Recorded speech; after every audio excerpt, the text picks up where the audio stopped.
ಚಿತ್ರದುರ್ಗದ ರೇಣುಕಾಸ್ವಾಮಿ ಕೊಲೆ ಪ್ರಕರಣ ಸಂಬಂಧ ಇಂದು ದರ್ಶನ್ ಸೇರಿದಂತೆ 7 ಆರೋಪಿಗಳು ವಿಡಿಯೋ ಕಾನ್ಫರೆನ್ಸ್ ಮೂಲಕ ಕೋರ್ಟ್ಗೆ ಹಾಜರಾಗಿದ್ರು.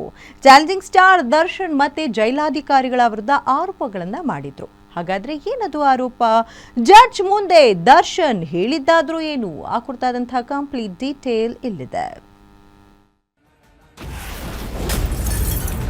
ಪರಪ್ಪನ ಅಗ್ರಹಾರದಲ್ಲಿ ಚಾಲೆಂಜಿಂಗ್ ಸ್ಟಾರ್ಗೆ ಚಾಲೆಂಜ್. ಕೋರ್ಟ್ನಲ್ಲಿ ಫುಲ್ ರಾಂಗ್ ಆಗಿದ್ದೇಕೆ? ಡೆವಿಲ್ ದರ್ಶನ್. ಅದು ಕೊಟ್ಟಿಲ್ಲ, ಇದು ಕೊಟ್ಟಿಲ್ಲ, ಜಡ್ಜ್ ಎದುರೇ ದಾಸ ಗೋಳು.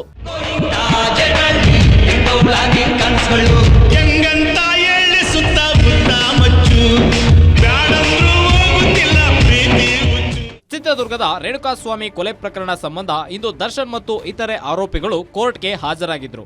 ದರ್ಶನ್ ಮತ್ತು ಪವಿತ್ರ ಗೌಡ ಸೇರಿ 7 ಆರೋಪಿಗಳು ಪರಪ್ಪನ ಅಗ್ರಹಾರ ಜೈಲಿನಿಂದ ವಿಡಿಯೋ ಕಾನ್ಫರೆನ್ಸ್ ಮೂಲಕ ಸೆಷನ್ಸ್ ಕೋರ್ಟ್ಗೆ ಹಾಜರಾದ್ರೆ, ಉಳಿದ ಆರೋಪಿಗಳಾದ ಪುಟ್ಟಸ್ವಾಮಿ, ರಾಘವೇಂದ್ರ, ಧನರಾಜ್, ವಿನಯ್, ಕಾರ್ತಿಕ್, ಕೇಶವಮೂರ್ತಿ, ನಿಖಿಲ್ ನಾಯಕ್ ನೇರವಾಗಿ ಖುದ್ದು ಕೋರ್ಟ್ಗೆ ಹಾಜರಾಗಿದ್ರು. ವಿಚಾರಣೆಗೆ ಆರೋಪಿ ನಂದೀಶ್ ಗೈರು ಹಾಜರಾಗಿದ್ರು. ಈ ವೇಳೆ ಆರೋಪಿ ಲಕ್ಷ್ಮಣರನ್ನ ಪ್ರಕರಣದಿಂದ ಕೈಬಿಡುವಂತೆ ಕೋರಿ ಲಕ್ಷ್ಮಣ್ ಪರ ವಕೀಲರು ಡಿಸ್ಚಾರ್ಜ್ ಅರ್ಜಿ ಸಲ್ಲಿಸಿದ್ರು.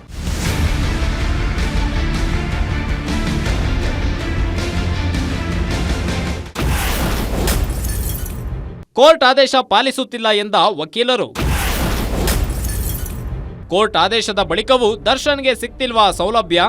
ದರ್ಶನ್ ಪರ ವಕೀಲ ಸುನಿಲ್ ವಾದ ಮಂಡಿಸಿದ್ದು, ಇನ್ನು ಕ್ವಾರಂಟೈನ್ನಲ್ಲೇ ಆರೋಪಿಗಳನ್ನ ಇಟ್ಟಿದ್ದಾರೆ. ಜೈಲಿನ ಅಧಿಕಾರಿಗಳು ಕೋರ್ಟ್ ಆದೇಶ ಪಾಲಿಸ್ತಿಲ್ಲ. ಜೈಲಿನಲ್ಲಿರುವ ಆರೋಪಿಗಳಿಗೆ ಕೆಲ ಸಮಸ್ಯೆಗಳಿವೆ, ಆಲಿಸುವಂತೆ ಕೋರ್ಟ್ಗೆ ವಕೀಲರು ಮನವಿ ಮಾಡಿದ್ರು.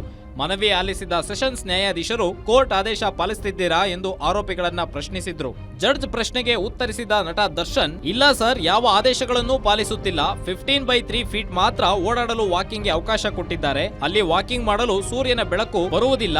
ಕೋರ್ಟ್ನ ಆದೇಶಗಳು ಪಾಲನೆ ಆಗ್ತಾ ಇಲ್ಲ ಅಂತ ಗೋಳಿಟ್ರು. ಕ್ವಾರಂಟೈನ್ ಸೆಲ್ನಲ್ಲಿ ನರಕ ಅನುಭವಿಸ್ತಿರೋ ದಾಸ, ಬೇರೆ ಸೆಲ್ಗೆ ಶಿಫ್ಟ್ ಮಾಡಿ ಅಂತ ಕೈ ಮುಗಿದು ಮನವಿ. ಸದ್ಯ ಕೊಲೆ ಆರೋಪಿಗಳು ಈಗ ಕ್ವಾರಂಟೈನ್ ಸೆಲ್ನಲ್ಲಿ ಇದ್ದಾರೆ. ಹೀಗಾಗಿ ಅಲ್ಲಿ ಯಾವುದೇ ಸೌಲಭ್ಯ ಸಿಗ್ತಾ ಇಲ್ಲ. ಹೀಗಾಗಿ ಸಾಮಾನ್ಯ ಸೆಲ್ಗೆ ಆರೋಪಿಗಳ ಶಿಫ್ಟ್ ಮಾಡುವಂತೆ ಕೋರ್ಟ್ಗೆ ಮನವಿ ಮಾಡಿದ್ರು. ಅದರಲ್ಲೂ ದರ್ಶನ್ ಅಂತೂ ಕೈ ಮುಗಿದು ಮನವಿ ಮಾಡಿಕೊಂಡಿದ್ರು. ಇದೇ ವೇಳೆ ಕೋರ್ಟ್ ಆದೇಶ ಪಾಲನೆ ಆಗ್ತಿಲ್ಲ ಎಂದು ಇತರೆ ಆರೋಪಿಗಳ ಪರ ವಕೀಲರು ಕೋರ್ಟ್ಗೆ ಮನವಿ ಮಾಡಿದ್ರು. ವಾದ ಆಲಿಸಿದ ನ್ಯಾಯಾಲಯ ಅಕ್ಟೋಬರ್ 9ಕ್ಕೆ ವಿಚಾರಣೆಯನ್ನ ಮುಂದೂಡಿದ್ದು, ಅಂದು ಜೈಲು ಸೂಪರಿಂಟೆಂಡೆಂಟ್ ಖುದ್ದು ಹಾಜರಾಗಲು ಸೂಚನೆ ನೀಡಿದ್ದಾರೆ. ಇನ್ನು ಲಕ್ಷ್ಮಣ್ ಸಲ್ಲಿಸಿದ್ದ ಡಿಸ್ಚಾರ್ಜ್ ಅರ್ಜಿಗೆ ಸೆಪ್ಟೆಂಬರ್ 30ರಂದು ಆಕ್ಷೇಪಣೆ ಸಲ್ಲಿಸಲು ಕೋರ್ಟ್ ಸೂಚಿಸಿದೆ.